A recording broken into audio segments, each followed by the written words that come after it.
Sornison, 96,000 MILF supporters dumagsa sa pikit kahapon para sa Provincial Assembly. Nariyan si Bombusay Olis para sa buong detalye. Bombusay. Aabot sa halos 96,000 members sa taga-suporta ng Moro Islamic Liberation Front o MILF ang dumalo sa Provincial Assembly para sa Maguindano del Sur at Special Geographic Areas na ginanap kahapon ng Pebrero 15 sa bayan ng Pikit, Cotabato.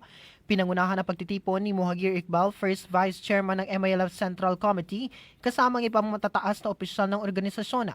Dumagsa ang libu-libong kalahok upang makiisa sa pagtatalakay ng mga mahahalagang isyu ng grupo.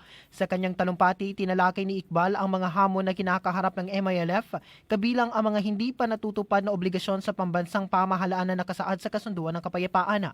Binigyang diin sa pagtitipon ang kahalagahan ng pagkakaisa at pagtutulungan ng mga miyembro upang mapanatili ang advokasya ng kapayapaan at itaguyod ang mga layunin ng Bangsamoro.